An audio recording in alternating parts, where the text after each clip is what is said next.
Some wounds never heal, no matter how many years you spend running from them. At 68, mountain trapper Whittaker has learned that the past has a way of finding you, even in the most forgotten corners of the world. When a winter storm forces him to take shelter in the abandoned mining town of Copper Falls, he meets a young woman who shouldn't exist. She's about 25, wild as the mountain itself, and wearing a silver locket that belongs to someone who died 40 years ago. The woman he loved and lost. This stranger speaks his name like she's known him forever, and claims she knows where the old rail tunnel leads. The same tunnel that swallowed half the town and every soul brave enough to enter. But how can she know secrets that were buried before she was born? What's really waiting in the heart of that mountain? Before we jump back in, tell us where you're tuning in from, and if this story touches you, make sure you're subscribed, because tomorrow I've saved something extra special for you. The wind howled through the skeletal remains of Copper Falls, like the dying breath of a ghost town. Whittaker pulled his wool coat tighter as he stepped through what had once been Main Street, his boots crunching on snow that hadn't been disturbed by human footsteps in decades. The storm had caught him 3 miles from his usual shelter, and pride be damned. At 68, a man learned to choose survival over stubbornness. He'd avoided this place for 40 years. 40 long years of trapping these mountains, following the same routes, reading the same signs in the sky and snow, but never coming here. Until tonight, the buildings stood like broken teeth against the grey sky, their roofs caved in under the weight of countless winters. Windows gaped empty, their glass long since claimed by wind and time. But the bones of the place remained strong, built from Montana, pine, and the stubborn hope of men who believed they could scratch fortune from stone. Whittaker's weathered hands pulled a small leather journal from his coat pocket, 40 years of observations, sketches of animal tracks, weather patterns, encoded entries about things he'd never spoken aloud. The journal had been his only companion through 4 decades of solitude, more faithful than any dog, more honest than any friend. Its pages held the wisdom of a man who'd learned to read the mountain's moods like scripture. He tucked it away and chose the most intact building, what might have been a boarding house once. The door hung askew on rusted hinges, but the interior offered shelter from the wind. As he cleared debris to make space for his bedroll, memories tried to surface like miners' ghosts. He pushed them down, focused on the practical matters of survival. Build a small fire. Melt snow for water. Check his snares in the morning when the storm passed. The mining disaster had happened in 1883. Whittaker remembered the date because it had changed everything, not just for Copper Falls, but for him. 37 men had gone into the mountain that morning. Only 12 had come out, and those 12 had never spoken of what they'd seen in the darkness before the tunnel collapsed. The official report blamed faulty timber supports and methane gas. The survivors knew better, but fear had sealed their lips more effectively than any oath. Within a year, the town had emptied. Families packed their belongings and left for places where the ground didn't shake with unnatural tremors, where children didn't wake screaming from dreams of something vast and hungry moving beneath their beds. By 1885, Copper Falls existed only in memory and on maps that were already growing yellow with age. Whittaker had been here then, not as the grizzled hermit he'd become, but as a young man with calloused hands and a head full of dreams. A geological surveyor, mapping these peaks for the territorial government, documenting mineral deposits and planning routes for railways that would bring civilization to the wilderness. He'd been good at his job, perhaps too good. The maps he'd drawn had guided the miners straight to their doom, and Elena had been with him. The name still hit him like a physical blow, even after all these years. Elena Redhawk, daughter of a Blackfoot woman and an Irish prospector, caught between 2 worlds but belonging fully to both. She'd been his assistant, his partner, and in secret, because such things mattered more in those days, his wife. Married by a circuit preacher in a ceremony witnessed only by mountains and sky. Their union, blessed by both her grandmother's ancient words and his mother's Bible. Elena had understood the mountain in ways his instruments never could. She'd walk the ridgelines at dawn, feeling for vibrations in the stone, listening to sounds that existed below the range of human hearing. When she spoke of the mountain's moods, other prospectors had dismissed her as a superstitious half-breed. Whittaker had known better. Elena's instincts had saved their lives more than once. She died in the collapse. Or so everyone believed. Whittaker built his fire with practiced efficiency, using dry wood he'd found in what had been the building's kitchen.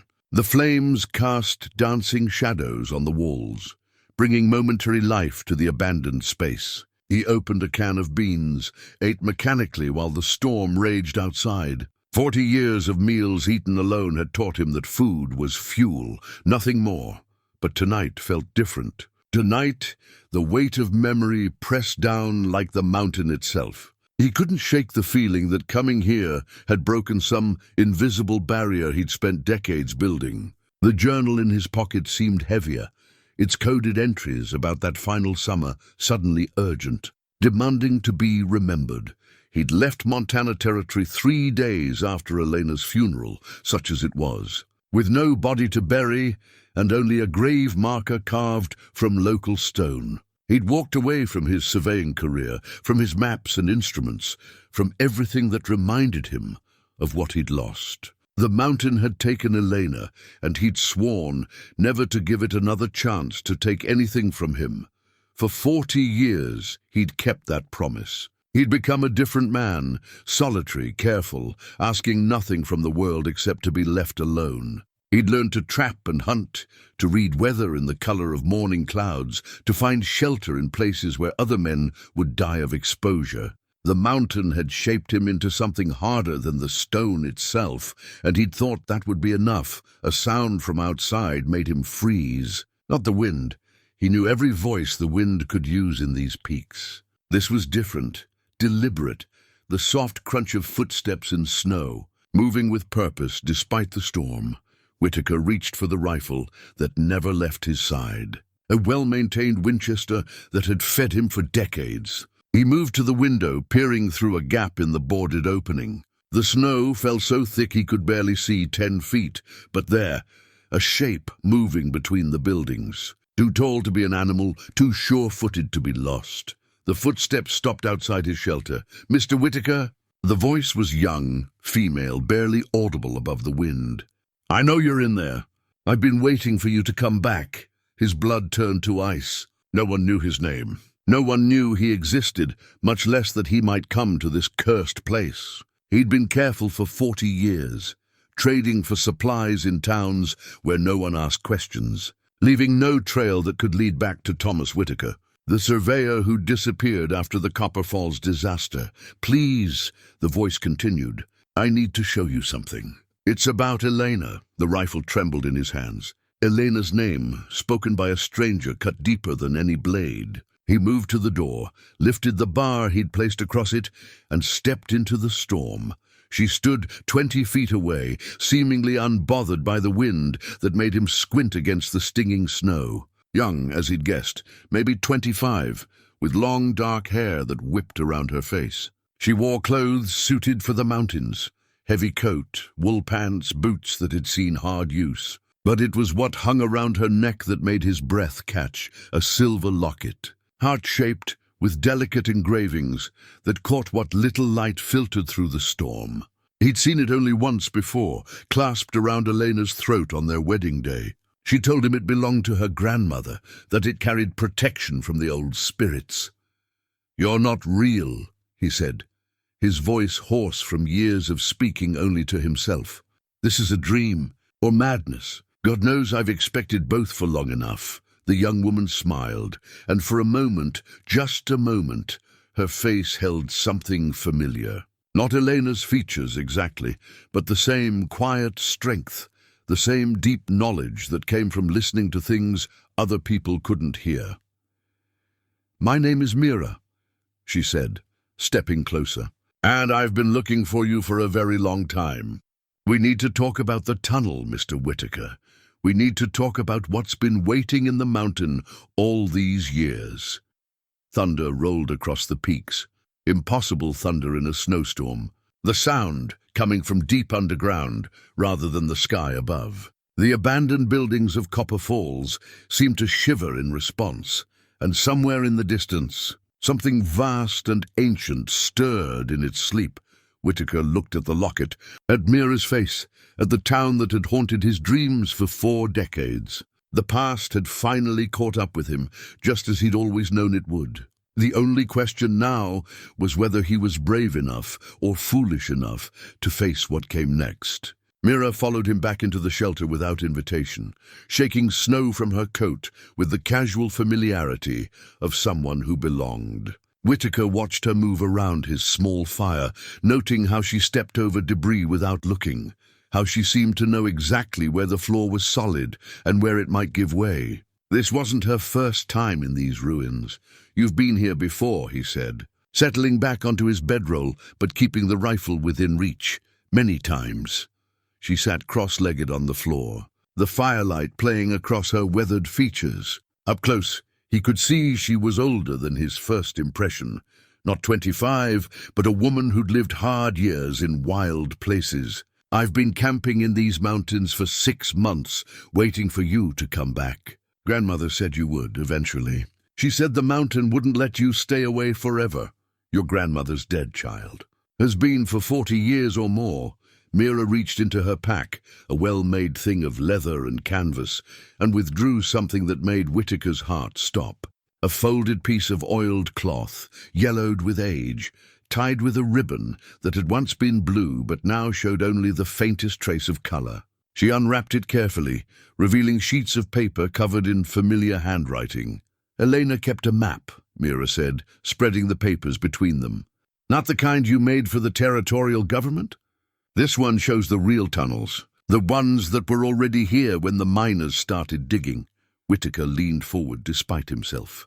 The map was drawn in Elena's careful hand, each line precise and confident. But the tunnels it showed made no sense.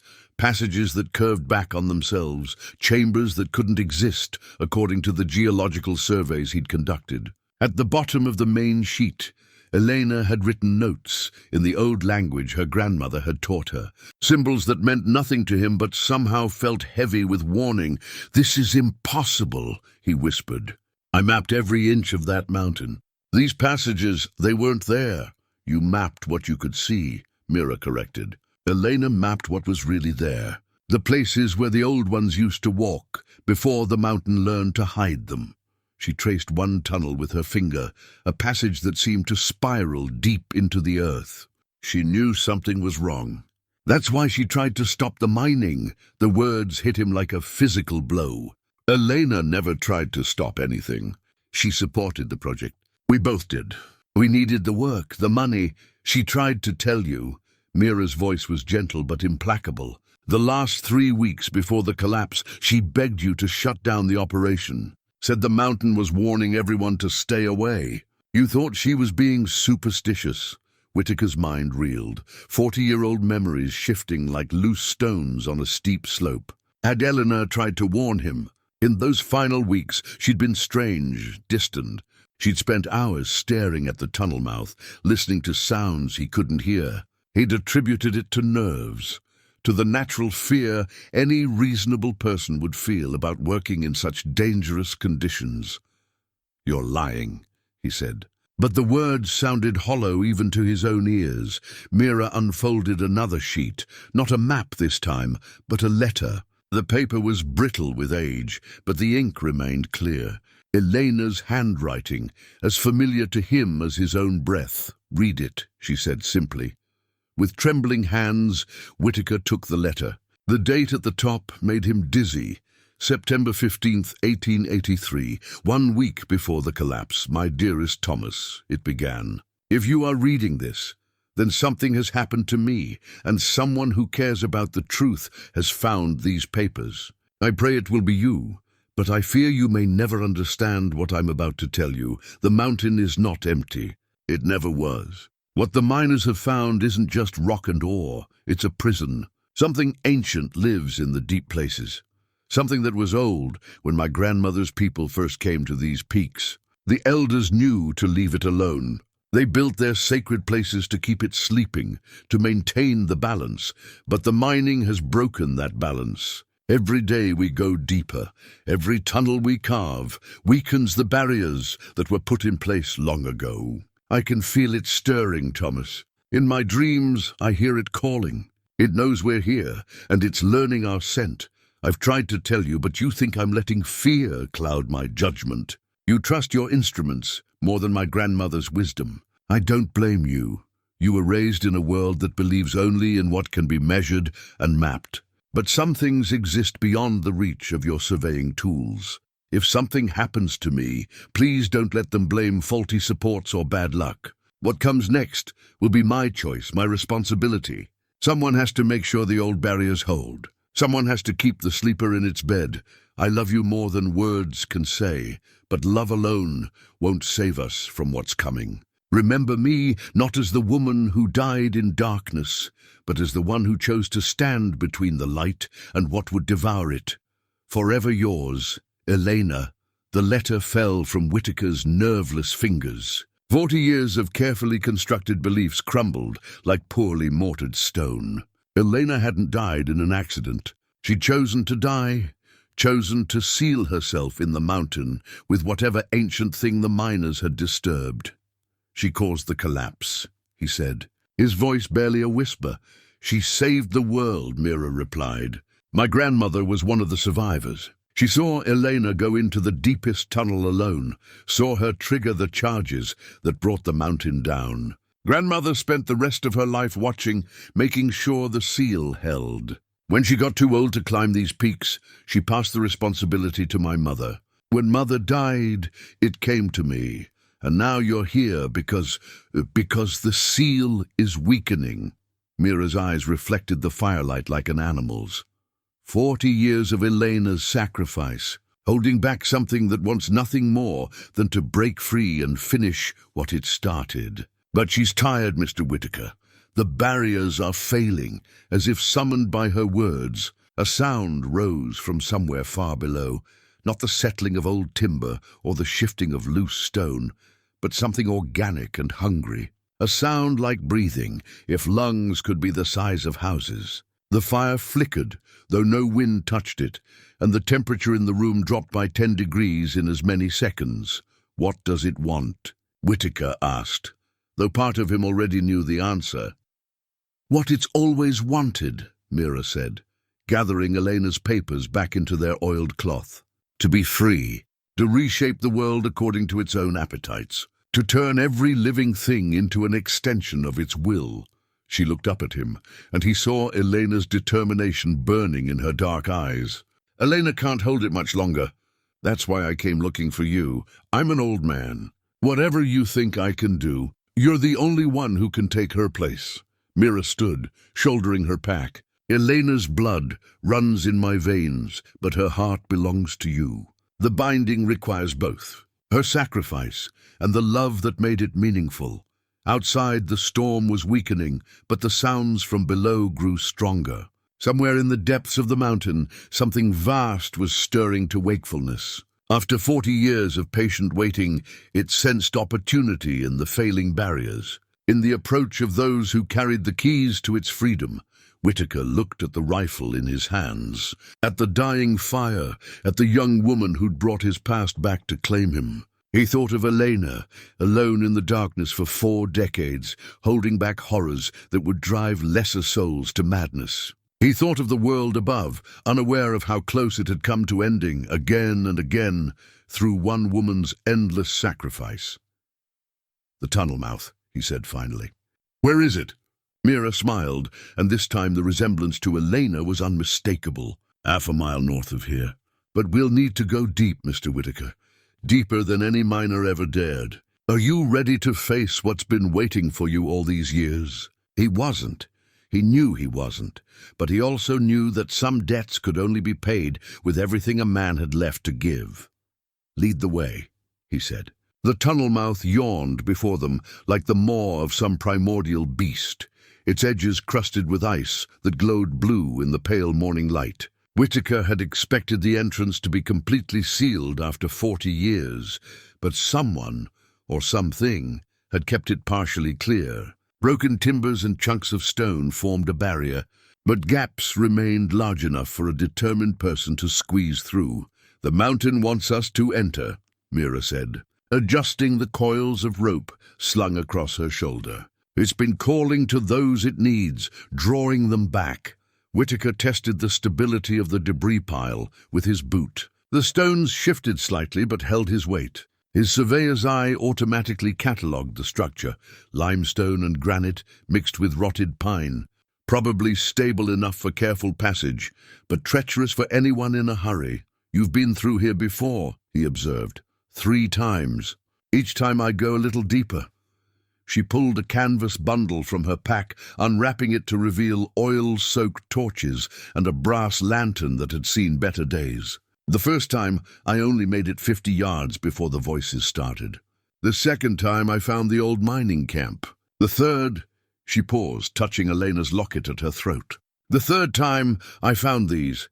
From the bottom of the bundle, she withdrew a collection of letters tied with the same faded blue ribbon. But these were different from Elena's map and final warning. The paper was newer, the ink less faded, though still decades old. "More letters?" Whittaker asked, though his heart already knew the answer. "Written after she died," Mira said quietly. "Or after everyone thought she died. Elena's been down there for 40 years, Mr. Whittaker.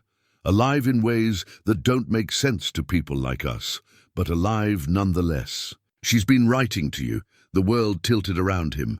Whittaker reached for the pile of debris to steady himself, his mind struggling to process what Mira was suggesting. Elena alive in the darkness, writing letters to a man who'd spent 4 decades believing her dead. "That's impossible." "Read them," Mira said, pressing the bundle into his hands. "Then tell me what's impossible." With trembling fingers, he untied the ribbon. The first letter was dated December 25th, 1883, 2 months after the collapse. Elena's handwriting, unmistakable despite the strange circumstances. "My beloved Thomas," it began.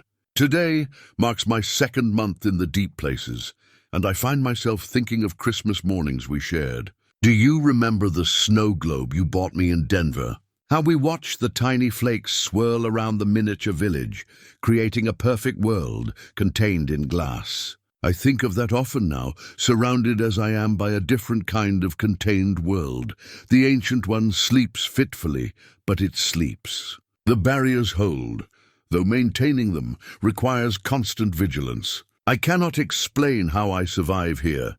The rules that govern life in the upper world seem mutable in these depths. Perhaps it's the mountain's own power that sustains me, or perhaps love itself becomes something more substantial in a place where hope should die.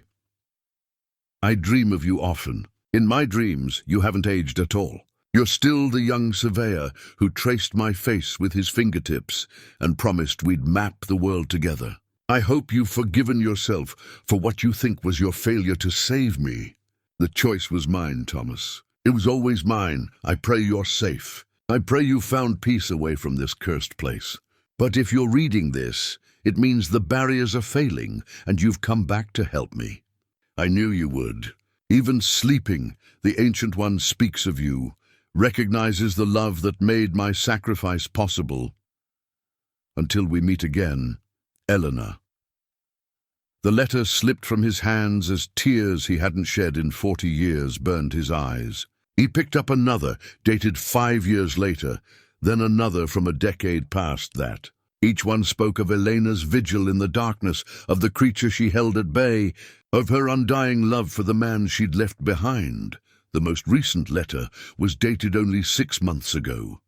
"Thomas, my eternal love," it read. "I feel you drawing closer to this place. The mountain stirs with anticipation of your return. After all these years, the time has come for us to stand together against the darkness. The Ancient One grows stronger each day, feeding on the fear and anger that seeps down from the world above. I cannot hold it much longer alone.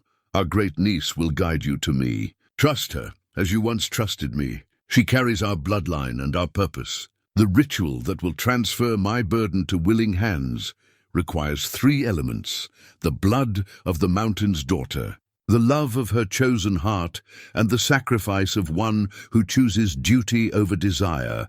Do not mourn what must be. 40 years I've spent in these depths, and they have been filled with purpose. To save the world by keeping one ancient evil contained, what greater legacy could any soul ask for? Come to me, my beloved.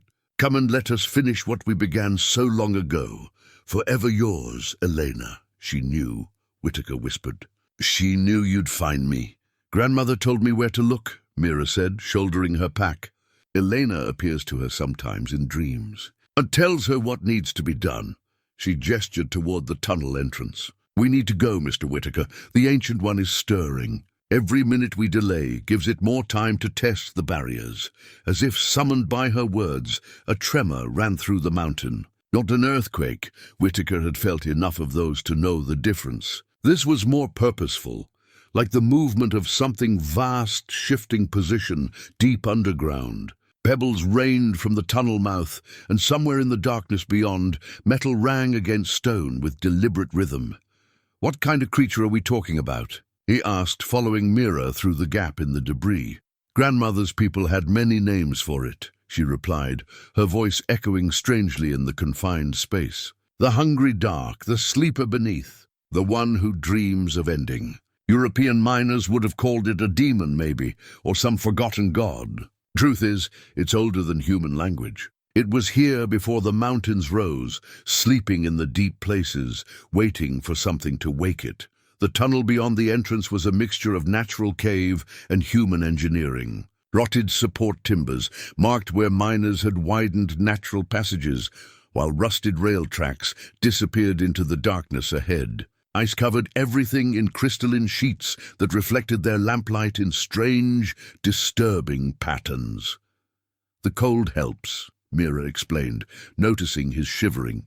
Elena learned to use it early on. The Ancient One draws strength from warmth, from life itself. The deeper we go, the colder it gets. That's how we know she's still fighting. They walked in silence for several minutes, their footsteps echoing in the frozen tunnel. Whittaker found himself automatically cataloguing the structure, noting where cave-ins had been cleared, where ice formations suggested water sources. Old habits died hard, even in circumstances that defied everything his rational mind wanted to believe.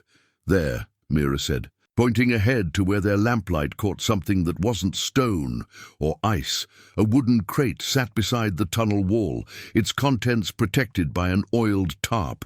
Mira pulled the covering aside, revealing supplies that should have rotted decades ago: preserved food, fresh water, warm blankets. And sitting on top of the pile, another letter in Elena's careful handwriting. She's been taking care of us, Mira said softly. Even from the depths, she's been making sure we'd have what we need for the journey. Whittaker picked up the letter.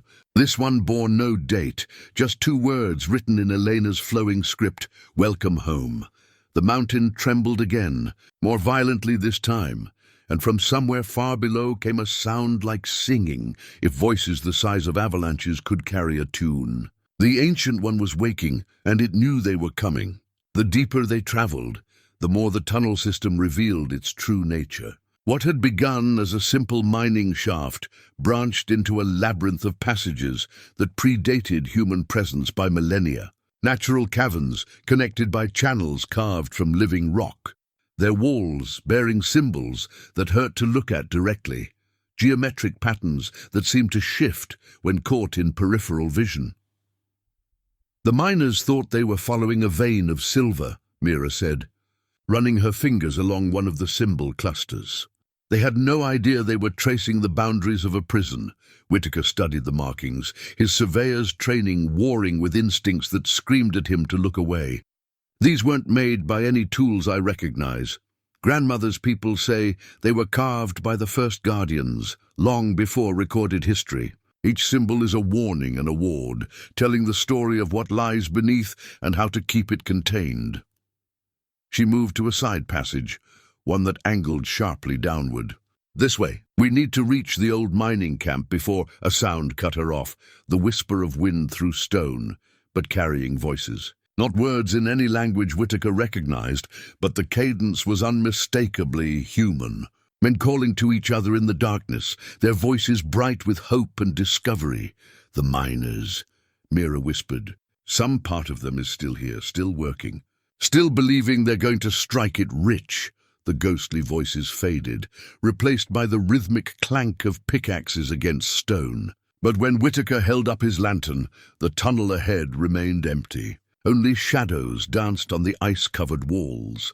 They pressed on, following Mira's lead through passages that defied the mountain's known geology. Twice they passed side chambers where bones lay scattered, not human remains, but something larger, older. Ribs the size of wagon wheels, skull fragments that suggested creatures out of nightmare.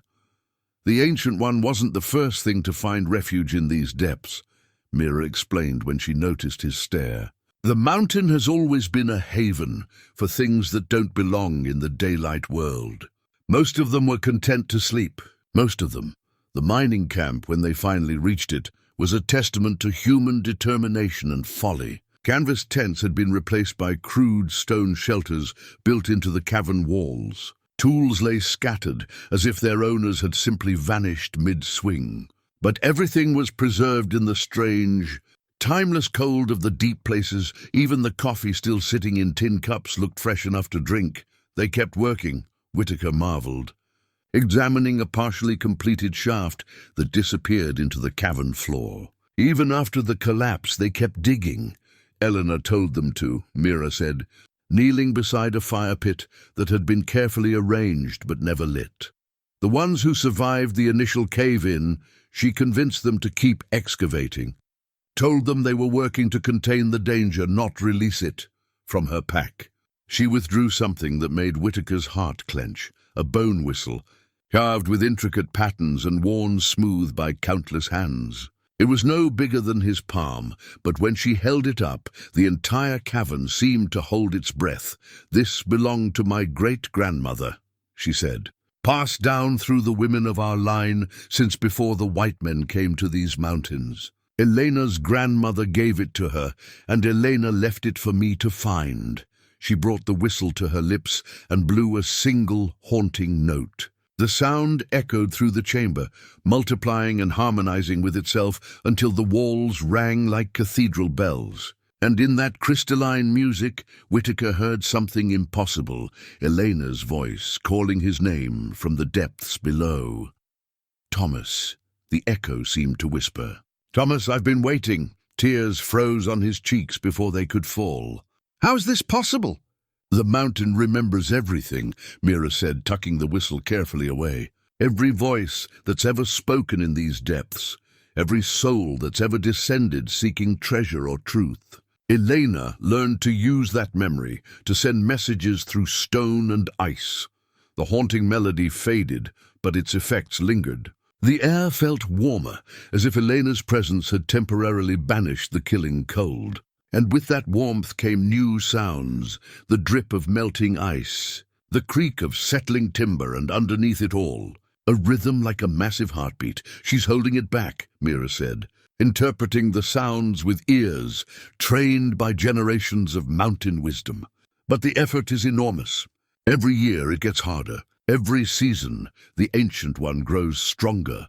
Whittaker moved to examine the abandoned mining equipment, his hands running over familiar tools with the reverence of a man greeting old friends. Picks and shovels, survey chains and spirit levels, the instruments of his former profession. Abandoned when their wielders learned they were excavating their own doom. But it was what he found, beside the deepest shaft, that truly shook him. His own surveying transit. The brass instrument he'd used to map these peaks 40 years ago. It sat on its tripod, exactly as he'd left it, aimed into the darkness below, as if still taking measurements of the impossible. "Elena saved it for you," Mira said, joining him beside the familiar device. "She knew you'd need it for what comes next." Whittaker peered through the scope, adjusting the focus with hands that remembered the motions despite 4 decades of disuse. The instrument was still functional, its lenses clear and its mechanisms smooth. But what he saw through the eyepiece made no sense. Angles that violated basic geometry. Distances that seemed to shift even as he watched. The deep places don't follow the same rules as the surface world, Mira explained. Space bends around the Ancient One's prison. Elena learned to navigate by instinct rather than instruments. A new sound echoed from the shaft, not the ghostly miners or Elena's whispered messages, but something vast and patient stirring in the ultimate depths. The mountain trembled in response, and ice began to rain from the cavern ceiling. "It knows we're here," Mira said, shouldering her pack with practiced efficiency. "We need to move. The real descent starts now." Whittaker took one last look through his old transit, memorizing the impossible readings it displayed. Then he collapsed the tripod and slung the instrument across his back. Whatever lay ahead, he would face it with the tools of his trade and the memory of a love that had endured 40 years of separation. "Lead on," he said, following Mira toward the shaft that would carry them into the heart of the mountain's ancient secret. Behind them, the bone whistle's echo still rang faintly in the stone, carrying messages between the world of the living and whatever Elena had become in the depths below. The rope ladder descended into absolute darkness, its rungs slick with ice that had formed over decades of Elena's tears. Whittaker's hands, stiff with age and cold, gripped each wooden slat with the desperation of a man who knew that falling meant more than death. It meant joining the Ancient One's collection of half-living servants. 60 feet. Mira called up from below, her voice eerily amplified by the shaft's perfect acoustics. "There's a ledge here, solid footing." The ledge opened onto a chamber that defied everything Whittaker thought he knew about the mountain's structure. The walls were smooth as glass, curved in impossible spirals that seemed to fold back on themselves. But it wasn't the architecture that stopped his heart. It was the familiar equipment arranged in the chamber's center, his old surveying camp, preserved exactly as he'd left it on that final morning 40 years ago. The canvas chair where he'd sit to make calculations, the wooden table where Eleanor would spread her maps and make her mysterious notations. Even the tin cup he'd drunk coffee from, still sitting beside a cold fire pit as if waiting for his return. "She kept it all," he whispered, running his fingers over instruments that should have rusted to nothing in the mountain's dampness. "Everything that mattered to her," Mira agreed, lighting a fresh torch from her supply. "Everything that connected her to you, but it was the brass transit that drew his attention most powerfully. Not the one from the mining camp above, but his original instrument, the one he'd used to map these peaks with Elena at his side. It sat precisely where he'd placed it that last morning, aimed not at the tunnel mouth but at something deeper, more significant."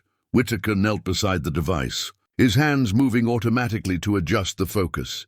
Through the scope he saw what Elena had been trying to show him in those final weeks. Angles that bent reality, sight lines that curved through dimensions no earthly surveyor should comprehend. She was mapping the prison, he breathed. "The real map," Mira said, spreading Elena's original charts on the familiar table. "Not the mineral surveys you made for the territory, but the spiritual geography of this place. The boundaries between what is and what should never be." The charts were covered in Elena's careful handwriting, but the symbols were from her grandmother's tradition, sacred geometry that described how to contain forces beyond human understanding. Each line on the map corresponded to a weakness in the Ancient One's bonds, each notation a recipe for strengthening the barriers that held it trapped. Whittaker traced one of the symbols with his finger, feeling it grow warm at his touch. "You're saying she knew? From the beginning she knew what we'd find down here. Grandmother's people always knew something slept in the mountain," Mira replied. "The mining operation just gave it an excuse to wake up. Elena tried to warn everyone, but I wouldn't listen." The memory came back with crushing clarity now. Elena standing in this very chamber, tears streaming down her face as she begged him to stop the excavation. She'd shown him readings on the transit that made no sense. pointed to survey markers that seemed to move when he wasn't looking directly at them. He dismissed it all as feminine hysteria, the natural fear of a woman confronted with forces beyond her understanding. God help him. He'd actually patted her shoulder and told her not to worry her pretty head about things she couldn't comprehend. "The day before the collapse," he said, his voice hollow with shame. "She came to me with all of this, showed me the real maps, tried to explain what the symbols meant. I told her she was being superstitious, and she smiled," Mira said gently, "kissed your forehead, and told you she understood why you couldn't see what she saw. Then she went to prepare for the sacrifice that would save everyone." The brass transit suddenly felt impossibly heavy in his hands. Through its lens, he could see Elena's final survey, not of mineral deposits, but of the Ancient One's prison, calculating exactly where to place the charges that would bring down the mountain and seal the creature in eternal darkness. "She used my own instruments against me," he realized. "Turned my maps into her weapons." "She used your love to give her strength," Mira corrected. "Every measurement, every calculation, every careful line you drew together, it all became part of the binding that's held the Ancient One for 40 years. A sound echoed from the depths below, like singing filtered through miles of stone. Not the ghostly miners this time, but Elena herself, her voice carrying through the mountain's bones to reach the chamber where their love had first taken root. The song had no words, but Whittaker understood its meaning anyway. "Welcome home. I've missed you.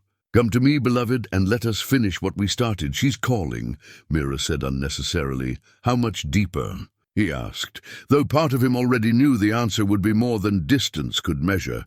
3 more levels. The first is where the miners broke through to the natural caverns. The second is where Elena made her stand against the creature's first attempt to escape. The third, she paused, touching the bone whistle at her throat. The third is where she's been waiting for you. Another tremor shook the mountain, stronger this time. Dust rained from the impossible ceiling, and somewhere far above, they heard the sound of falling stone as passages collapsed. "It's fighting back," Whittaker observed. "It knows you're here, knows what Elena intends." Mira began gathering her equipment, moving with the efficiency of someone who'd made this journey before. The Ancient One has been patient for 40 years, but patience has limits. The closer we get to Elena, the harder it will try to stop us. As if summoned by her words, new sounds arose from the depths. Not Elena's singing or the miners' ghostly labor, but something altogether more disturbing. Voices that spoke in languages that predated human speech, calling out promises of power and threats of annihilation. The Ancient One was fully awake now, and it was afraid. "Good," Whittaker said, shouldering his old surveying equipment. "Fear means it knows it can lose," Mira smiled. And for a moment she looked exactly like Elena had on their wedding day, fierce and beautiful, and absolutely unafraid of whatever darkness lay ahead. "Let's go bring your wife home," she said, and led him toward the passage that would take them deeper into the heart of the mountain's most terrible secret. Behind them, the impossible chamber faded into shadow. But Elena's presence lingered in every carefully preserved artifact, every lovingly maintained instrument. 40 years of separation were almost over. For better or worse, the reunion was at hand. The passage beyond Elena's preserved chamber sloped sharply downward, carved not by human hands, but by forces that had shaped the earth before man learned to use tools. The walls here pulsed with a faint phosphorescence, as if the stone itself had absorbed decades of Elena's presence and now glowed with borrowed life. "Watch your step," Mira warned, pointing to where the floor seemed solid, but her torch revealed it to be a thin crust over a yawning chasm. The Ancient One's prison warped space around itself. What looks like safe ground might be nothing but shadow and hope. Whittaker tested each foothold with his walking stick before committing his weight, his surveyor's instincts screaming warnings that his instruments couldn't quantify. The compass on his belt spun wildly, unable to find true north in a place where magnetic fields bent around forces older than magnetism itself.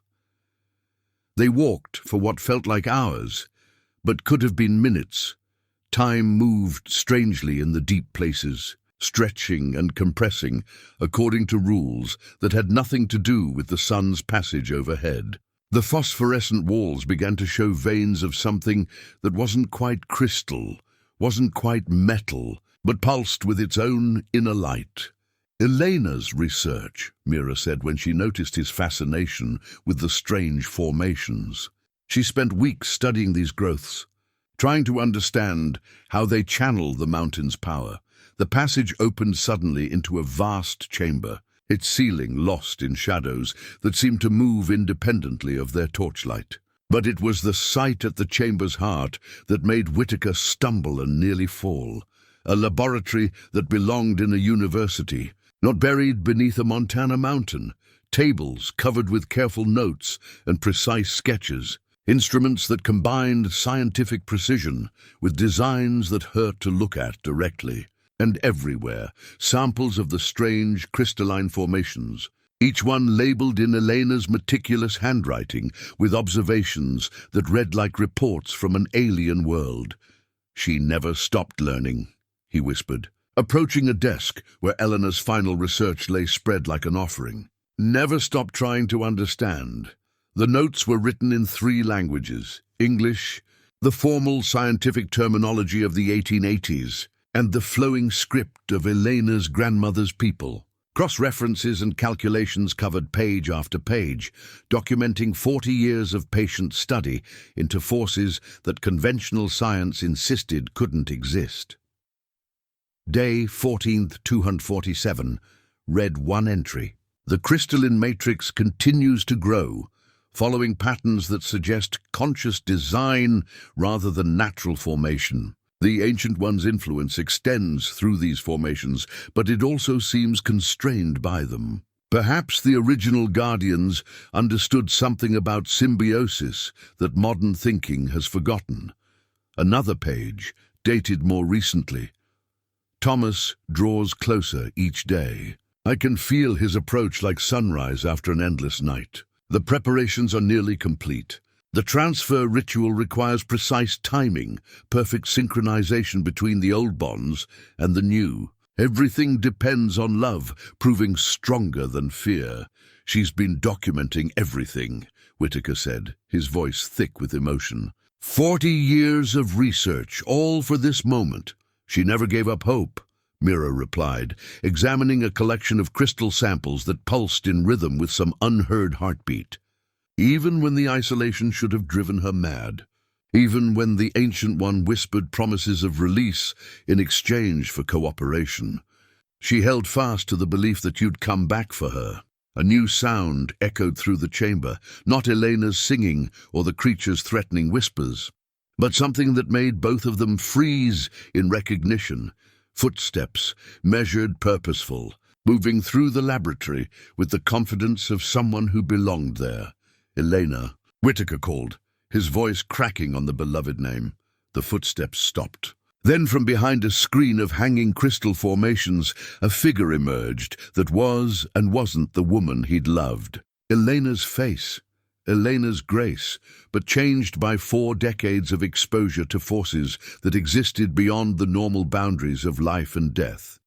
She looked exactly as she had on their last morning together, but her eyes held depths that spoke of experiences no human should survive. Her skin had a translucent quality, as if she were made as much of light as flesh. And when she moved, the crystal formations around the laboratory chimed in harmony, recognizing their guardian's presence. "Hello, Thomas," she said, and her voice was exactly as he remembered, warm honey over mountain stone, carrying the music of wind through high places. "I was beginning to think you'd forgotten the way." He wanted to run to her, to sweep her into his arms and pretend the last 40 years had been nothing but a nightmare. But something in her manner held him back, a careful distance that spoke of changes deeper than appearance. "You're not," he began, then stopped, unsure how to finish the thought. "Not quite alive in the way you understand it," she agreed, moving to one of the work tables with fluid grace. "But not dead either." The mountain's power sustains me, keeps me anchored to this realm, long enough to complete my work."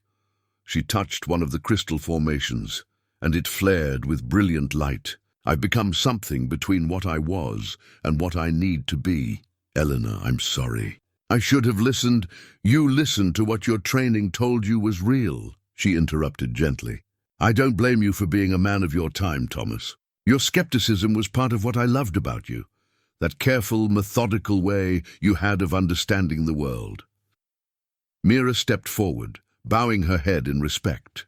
"Great Aunt, the barriers are failing. The time has come." Elena nodded, her expression growing grave. "Sooner than I hoped, but not unexpected. The world above grows more chaotic each year, and chaos feeds the Ancient One's strength." She turned back to Whittaker, and for a moment the otherworldly distance faded, leaving only the woman who'd shared his bed and his dreams. "I need you to understand what I'm asking, beloved. The transfer isn't just about taking my place. It's about becoming something more than human." "I understand," he said, though he wasn't sure he did. "Do you?" Her eyes searched his face with the intensity he remembered from their early days together. "To hold the Ancient One requires sacrificing everything that makes you Thomas Whittaker. Your memories, your personality, your connection to the surface world, all of it becomes secondary to the binding. You'll exist, but not as you are now." The weight of her words settled on him like stone. He looked around the laboratory at 40 years of Elena's sacrifice, documented in careful notes and precise observations. Then he looked at Mira, carrying the burden of generations in her young eyes. "What's the alternative?" he asked. Elena's smile was sad and beautiful and final. "The world ends. Not quickly, not cleanly, but piece by piece, as the Ancient One breaks free and remakes everything according to its hunger." The choice, when stated so simply, wasn't really a choice at all. Elena led them deeper into the laboratory, past instruments that defied classification and charts that mapped impossible geometries. At the chamber's far end, embedded in the living rock like a precious stone, set in an otherworldly crown, lay a book. If something made of crystallized light and fossilized time could be called a book, "My final journal," Eleanor said, approaching the impossible artifact with reverence. "Written not with ink but with essence itself, preserved in the mountain's memory for you to find." The crystal book pulsed with its own inner radiance, and as Whittaker drew near, words appeared in its translucent depths, not Elena's usual careful script, but something that seemed to write itself directly onto his consciousness. "The truth, my beloved, is harder than either of us imagined when we first descended into these depths. The mining disaster, it wasn't just an accident I prevented. And the Ancient One isn't just some primordial creature that happened to be sleeping in the mountain's heart." Whittaker's hands trembled as more words formed, revealing secrets that recontextualized everything he thought he understood. "I caused the collapse deliberately, yes, but not to trap something that was already here. The Ancient One was never a prisoner in this mountain, Thomas. It was a guardian. And what it was guarding was something far worse, something that our mining operation was about to set free." The crystal book flared brighter, and suddenly Whittaker could see through Eleanor's eyes, experiencing the memory as if it were his own. The deepest mining shaft, darker than any earthly darkness. The sound of picks breaking through into something that wasn't rock, wasn't earth, but wasn't empty either. The moment when 37 miners realized they'd broken through not into a vein of silver, but into a space between spaces where things waited that had been banished from reality itself. "The void speakers," the crystal continued, "entities that exist in the gaps between what is and what isn't. They were cast out before time began, sentenced to hunger in the spaces between moments. The Ancient One was placed here to ensure they stayed banished. When the miners broke the seal—" "My God," Whittaker whispered as the full horror became clear. "The Ancient One was trying to protect us." Elena nodded, her expression heavy with 40 years of carrying this terrible knowledge. "It tried to warn the miners, to turn them back before they could complete the breach. But men drunk on dreams of silver wouldn't listen to warnings that came in languages older than human speech. Mira stepped closer, her face pale in the crystal's light. Then why did you seal it away?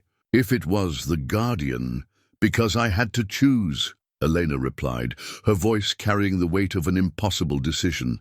The void speakers were already beginning to seep through.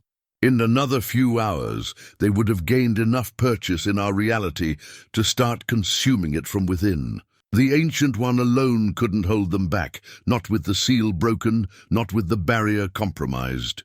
The crystal book pulsed again, showing them the moment of Eleanor's choice. Standing in the deepest shaft, surrounded by miners who were already beginning to change as the void speakers touched their minds. The Ancient One writhing in agony as it tried to maintain a barrier that was crumbling with each passing second.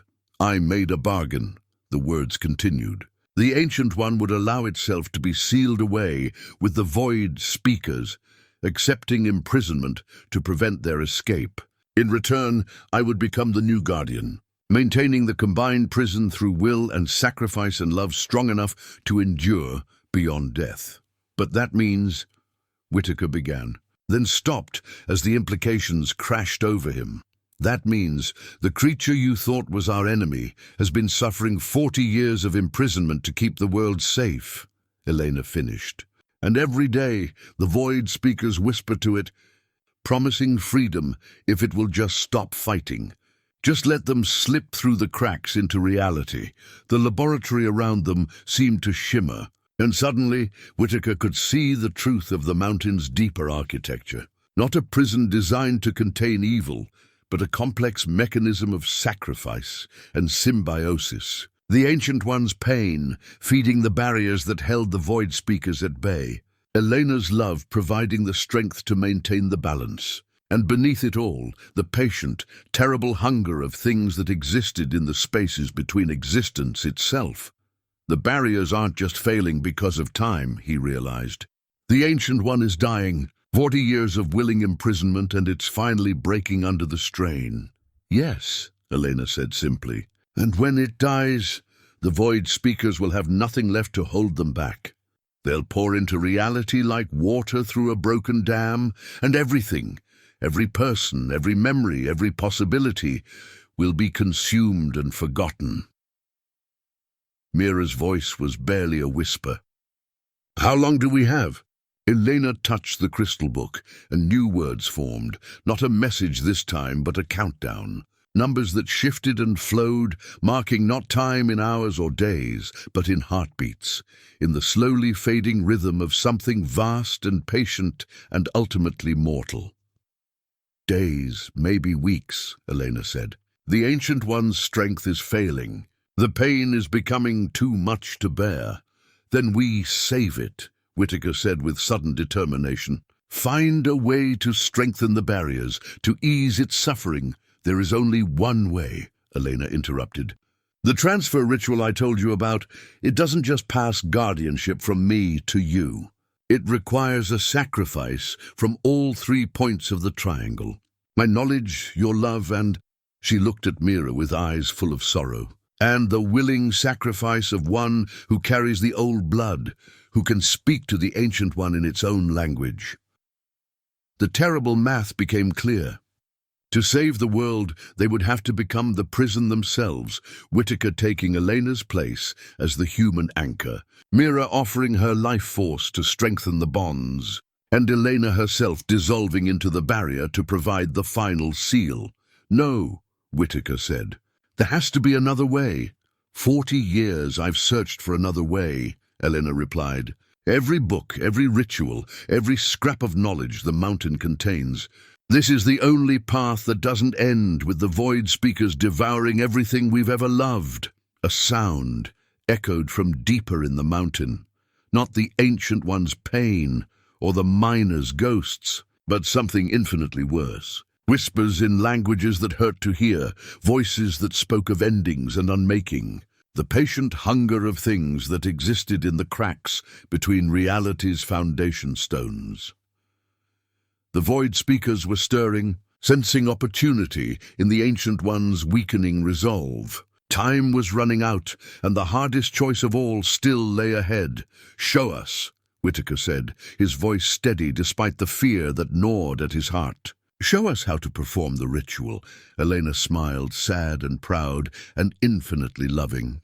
"Follow me, my beloved. It's time to save the world." The descent to the ritual chamber took them through passages that existed more in memory than physical space. Elena moved ahead with the confidence of someone who'd walked these paths for 4 decades, her translucent form providing its own ethereal light. Behind her, Whittaker and Mira followed in a silence heavy with the weight of approaching sacrifice.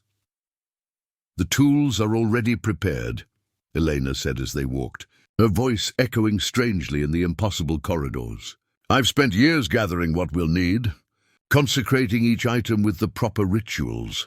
The passage walls here were different from anything they'd seen before. Not stone or crystal, but something that looked like fossilized starlight, surfaces that reflected not their physical forms, but the essence of what they might become. Whittaker caught glimpses of himself transformed, his human features dissolving into something vast and patient and eternally watchful. "The binding silver," Eleanor continued, gesturing to bundles of wire-thin metal that seemed to generate its own cold. "Mined from the deepest veins, where the mountain's power runs strongest. Each strand has been blessed by 3 generations of my grandmother's people." Mira touched one of the silver strands and jerked her hand back with a gasp. "It's alive. Everything in the deep places carries some spark of consciousness," Elena explained. "The silver remembers its birth in the earth's heart, remembers the songs the first guardians sang to give it purpose. It will hold our intentions even when our own strength fails." They passed chambers filled with implements that belonged to no earthly tradition, bowls carved from meteoric stone, candles made from crystallized time, binding circles drawn in substances that existed only in the spaces between elements. Each item hummed with potential energy, waiting for the moment when human will would activate powers older than civilization. "The consecrated iron," Elena said, indicating spear points forged from metal that glowed with inner fire. Not weapons in any conventional sense, but anchors for the ritual's focus. They'll pin the new bindings to reality's foundation, ensure the transfer doesn't simply dissipate into the void. Whittaker studied the iron points, his surveyor's eye automatically cataloguing their placement in relation to the chamber's geometry. "These positions, they correspond to your original maps. Every measurement we took together contributed to this moment," Elena confirmed. "Each survey stake, each calculation, each careful line we drew across the mountain's face became part of the greater pattern. Our love quite literally shaped the geography of salvation." The final item in Elena's collection made them all stop and stare. A bowl carved from what appeared to be crystallized sound, its surface rippling with harmonic frequencies that created visual patterns in the air above it. Inside the bowl, liquid that wasn't water caught the light and threw it back in colors that had no names. "The binding stones," Eleanor said reverently. "Not stones at all, but droplets of the original music, the sound the universe made when it first chose to exist rather than remain void. Mix them with blood willingly given, and they become a foundation strong enough to hold back entropy itself." As they walked, Elena began to teach them the words they would need, not English or any human language, but syllables that seemed to resonate directly with the bones. Phrases that carried meaning through vibration rather than definition. Whittaker's tongue struggled with sounds his throat wasn't designed to make, while Mira picked up the ancient cadences with the fluidity of inherited memory.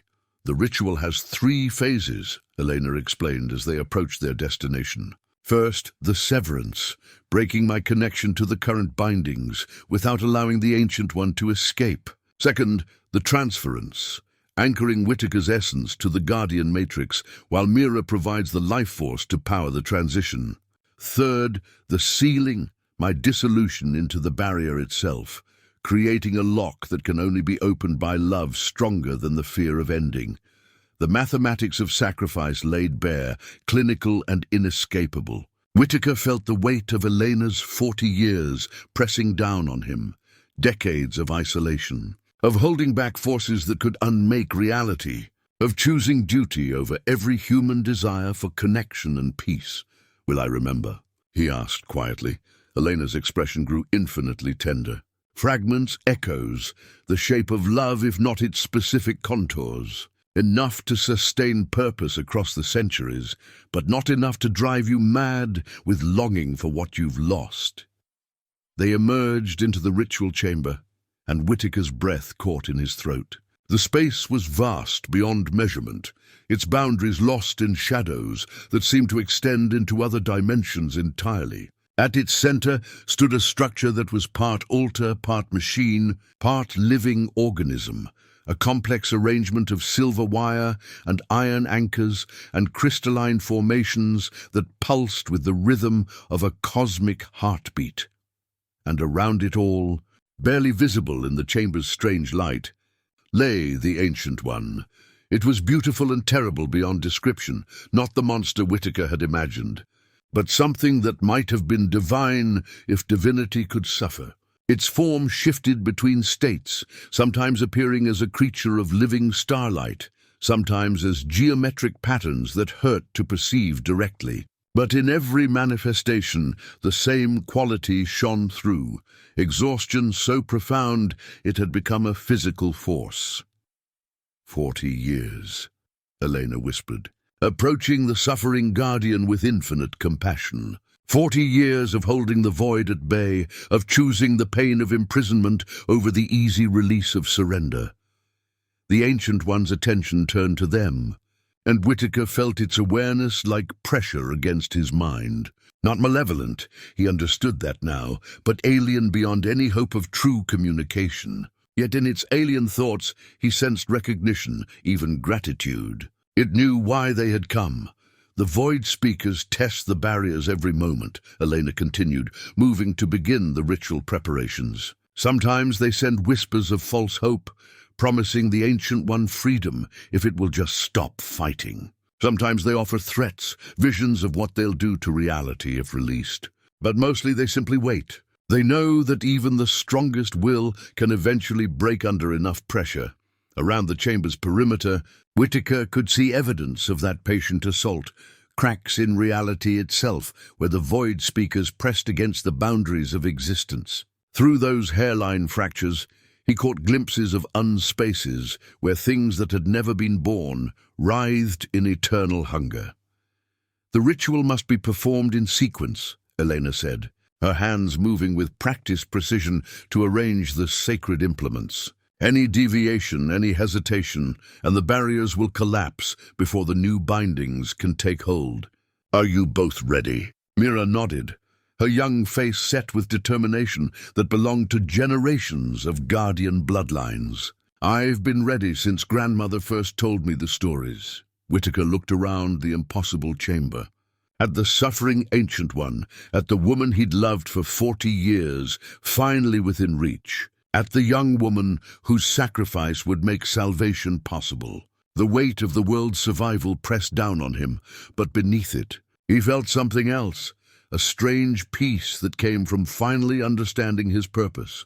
"I'm ready," he said. Elena smiled, and for a moment she looked exactly as she had on their wedding day, young and hopeful and absolutely certain that love could overcome any obstacle. "Then let us begin," she said, taking her place at the ritual circle's heart. "Let us save everything that matters." Outside the chamber, beyond the mountain's protective bulk, the world continued its daily routines, unaware that its continued existence hung in the balance. But in the deep places where reality wore thin, ancient forces stirred with anticipation. The moment of truth had finally arrived. The ritual that would determine the fate of everything began with a single word spoken in a language older than human speech, a word that meant both ending and beginning, both sacrifice and redemption. Elena spoke it clearly, and the mountain itself held its breath. Elena's word of beginning rippled through the chamber like a stone dropped into still water, each syllable creating waves of power that made the air itself shimmer. The Ancient One responded immediately, its massive form shifting as it recognized the start of the ritual that would either save or damn everything it had suffered to protect. The silver threads began to glow, lifting themselves from their careful arrangements to weave patterns in the air above the altar.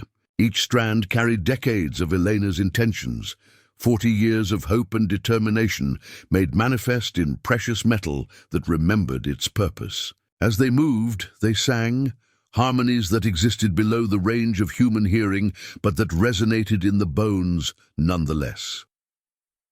Severance, Elena intoned, placing her hands on the crystalline bowl. The liquid inside began to bubble and spark, responding to her touch with displays of impossible color. I release my claim to the Guardian Bond. I surrender my hold on the Ancient One's willing captivity. Let the chains of sacrifice be broken, but let the prisoner remain true to its oath. The chamber shuddered as Elena's connection to the binding matrix began to dissolve. For 40 years, her will had been woven into the very fabric of the Ancient One's prison, her love providing the strength to maintain barriers that should have crumbled decades ago. Now, as those connections severed one by one, cracks appeared in the walls of reality itself. Through the fractures, Whittaker caught glimpses of the void speakers, shapes that existed in the spaces between existence, hungers that fed on the possibility of things rather than the things themselves. They pressed against the weakening barriers with increasing desperation, sensing their chance at freedom growing stronger with each severed thread. The transference begins, Elena called, her voice already growing distant as her connection to physical form weakened. Thomas, step forward and accept the burden I have carried. Whittaker moved to the altar's center, feeling the weight of cosmic responsibility settling onto his shoulders like a mantle made of starlight and shadow. The moment his feet touched the sacred circle, every cell in his body began to change, transforming from merely human to something capable of holding forces that could reshape reality. I accept, he said. The words carrying power he didn't understand, but could feel reshaping him from within. I take up the Guardian's burden. I bind myself to the Ancient One's oath. The silver threads descended toward him, each one seeking a point of connection, heart, mind, soul, where human will could anchor itself to obligations older than humanity. As they touched him, Whittaker felt Elena's memories flooding into his consciousness. 40 years of vigilance, of loneliness, of choosing duty over every natural human desire for connection and peace. But beneath the weight of those memories, he also felt something else, the Ancient One's gratitude. The massive entity had never wanted to be a jailer, had accepted its role as guardian only because the alternative was universal annihilation. Now, with the ritual proceeding, it began to hope that its long imprisonment might finally serve its intended purpose. "Mira," Elena called, her form beginning to fade as the severance neared completion. The life force. The ritual requires your willing sacrifice to power the new bindings. The young woman stepped forward without hesitation, drawing the bone whistle from around her neck. As she brought it to her lips, the chamber filled with music that belonged to no earthly tradition. Songs her grandmother's people had sung to honor the mountain's power. Melodies that carried the accumulated wisdom of generations who had guarded the deep places. "I give my life force freely," Mira said, her voice strong despite the tears streaming down her cheeks. "I offer my essence to strengthen the bonds that hold back chaos. Let my sacrifice serve the greater good." The whistle's song grew louder, more complex, drawing harmonies from the silver threads and the crystalline formations until the entire chamber rang like a vast musical instrument. As the music reached its crescendo, light began to flow from Mira's body. Not the harsh glare of electricity, but the warm radiance of a life lived with purpose.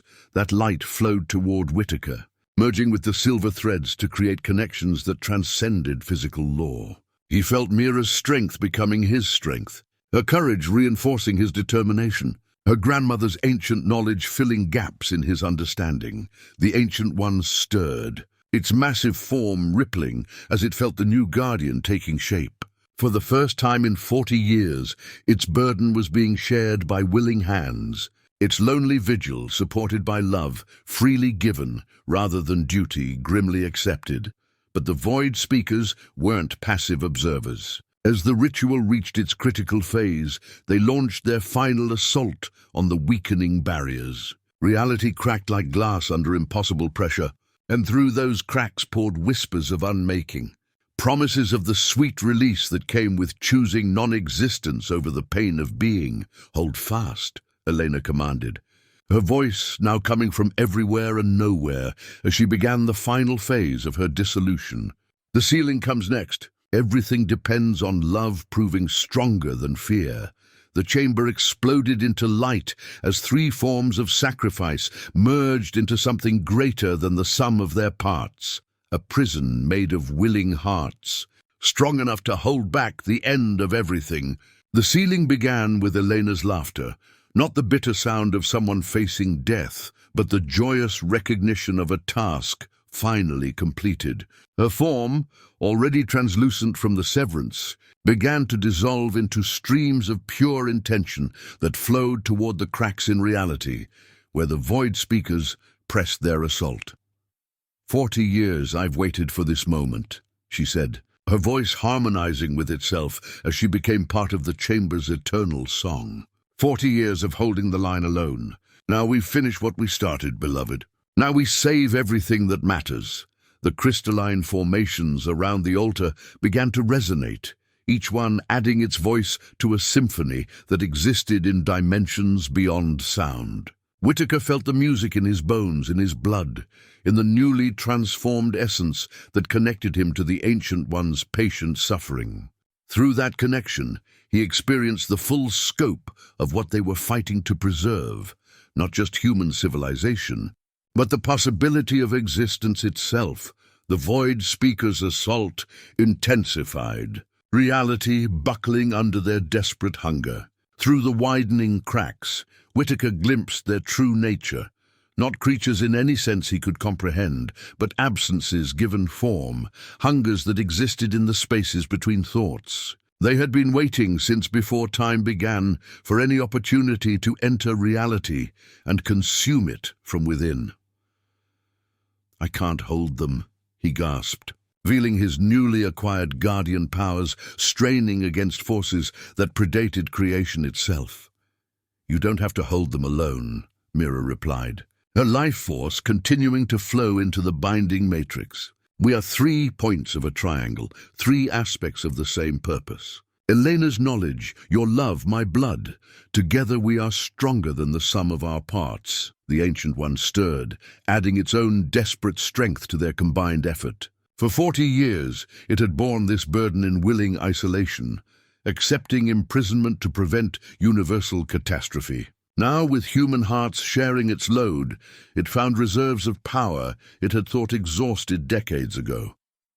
Elena's dissolution accelerated, her essence flowing into the hairline fractures where reality wore thin, where her love-charged energy touched the cracks.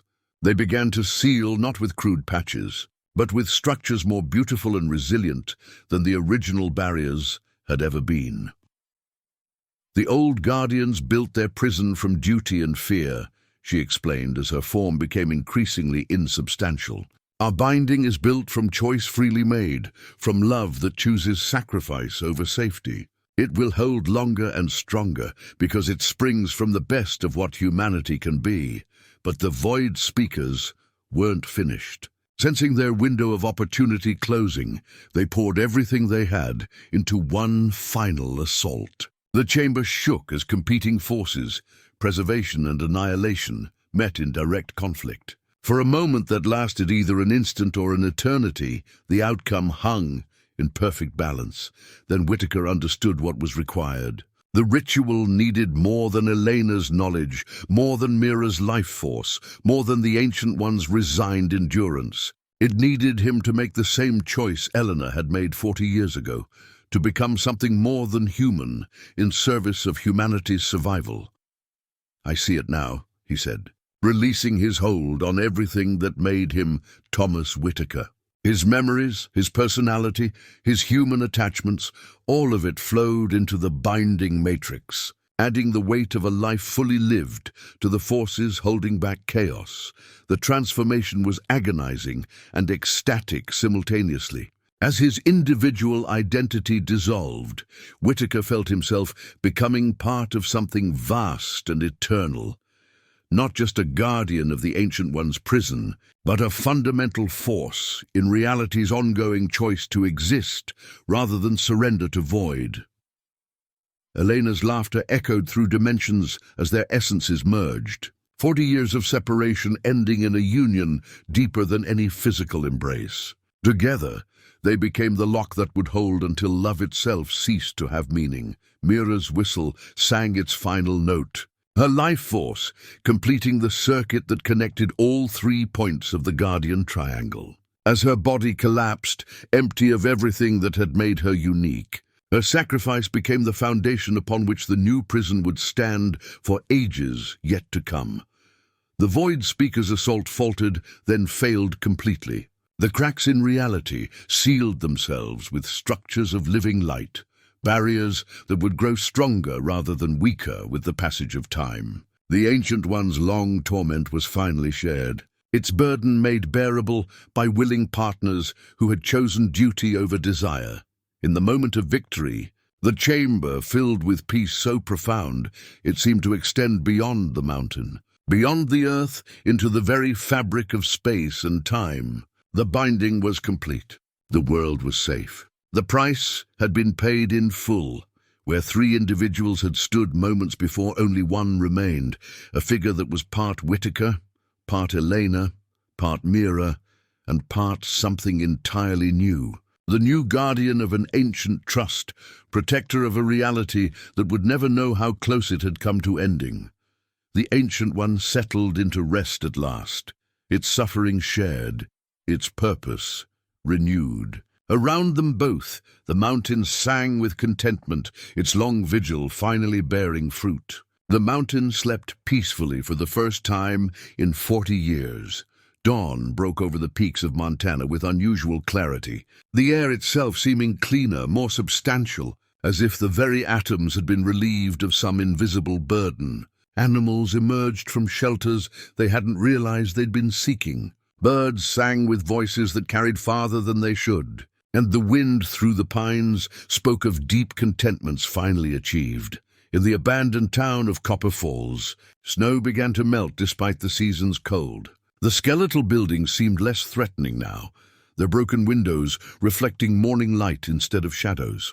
Nature was already beginning the slow work of reclamation, green shoots pushing through gaps in rotted floorboards, as if the earth itself recognized that this place was finally safe to inhabit, deep beneath the mountain, in chambers that existed between dimensions. The new guardian began the first entry in a journal that would span centuries. The writing appeared not on paper, but directly in the crystalline formations that lined the walls, a permanent record for those who might one day follow. Day 1 of the new binding. The words formed themselves in script that combined Whittaker's careful precision, Elena's flowing grace, and Mira's bold confidence. The transference is complete. The Ancient One rests peacefully, its burden shared at last. The void. Speakers have withdrawn to whatever spaces exist beyond the edges of existence, their assault finally and definitively repelled. I am no longer Thomas Whittaker, yet I remember his love. I'm no longer Elena Redhawk, yet I carry her wisdom. I'm no longer Mira Blackfoot, yet her courage flows through every decision I make. We are something new, a guardian born from willing sacrifice, stronger than any individual could be alone. The writing paused as the consciousness that had once been 3 separate souls turned its attention to the great work ahead. The mountain's power flowed through crystalline networks that extended far beyond these peaks, connecting to other places where reality wore thin, other sites where ancient vigilance was required. The world holds more secrets than we suspected, Other mountains, other guardians, other ancient things that chose duty over freedom. We are not alone in this vigil. The network of watchers spans continents, an invisible web of protection that keeps humanity's nightmares at bay. Today marks not an ending, but a beginning. The old isolation is broken. The terrible loneliness that drove Elena to desperation and the Ancient One to the edge of surrender, that is finished. We guard together now, all of us connected by bonds stronger than steel, united in purpose, across any distance, miles away, in a small town whose people would never know how close they'd come to ceasing to exist. An old woman woke from dreams, filled with her granddaughter's laughter. She didn't remember the specifics, but she carried the certainty that Mira's sacrifice had not been in vain, that the young woman's courage had purchased something precious beyond price. The woman rose, dressed, and walked to her kitchen window overlooking the mountains. For just a moment in the early morning light, she could swear she saw 3 figures standing on the highest peak, an old man, a young woman in traditional dress, and another woman whose hair caught sunlight like spun gold. They raised their hands in greeting, in farewell, in blessing. Before fading into the mountain mist, she smiled, understanding without knowing why, and began to prepare breakfast for the first morning of a safer world. The binding holds strong, the Guardian's journal continued, stronger than the old prison ever was, because it was built from love rather than mere duty. The Ancient One speaks to me now in harmonies that span octaves of meaning. It tells me of the long ages it watched alone, of the relief that comes with finally sharing the burden, of gratitude for companions who chose this path willingly. Elena's research continues through me. Every day reveals new insights into the forces we guard against, new ways to strengthen the barriers, new hope that future generations might find less costly solutions to eternal problems. Her laboratory remains active, instruments measuring realities that conventional science cannot detect, documenting the slow healing of spaces where the void speakers left their mark. Whittaker's maps prove invaluable in this expanded role. The careful surveys he made in life become guides for navigating dimensions beyond physical space. His methodical nature, his refusal to accept easy answers, his need to understand the mechanisms behind apparent miracles, all of these qualities serve the guardianship well. Mira's blood carries the memory of all her grandmother's teachings, connections to other guardian lineages that stretch back to humanity's dawn. Through her sacrifice, I maintain contact with watchers in every corner of the world, each one protecting sites where ancient powers once threatened to break free. The crystal formations pulsed with gentle light as the journal entry neared its close, each word carved permanently into the mountain's memory for those who might one day need this knowledge. The world turns in its seasons, unaware that its continued existence rests in the hands of those who chose to become something more than human. This is as it should be. The best guardianship is invisible. The greatest victories are those that prevent disasters no one will ever know almost happened. We are content. We are purposeful. We are complete. The watch continues. The binding holds. All is well.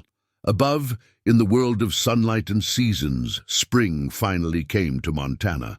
Snow melted, flowers bloomed, and life continued its ancient rhythm of growth and renewal. Children played in valleys that had almost been consumed by forces older than stars. Lovers made promises in meadows where reality itself had nearly unraveled. And dreamers looked up at mountain peaks and felt, without knowing why, that they lived in a world worth believing in. The Guardian's work was done for now. The vigil would continue as long as love proved stronger than fear, as long as some souls were willing to choose duty over desire, as long as the light remained worth defending against the dark.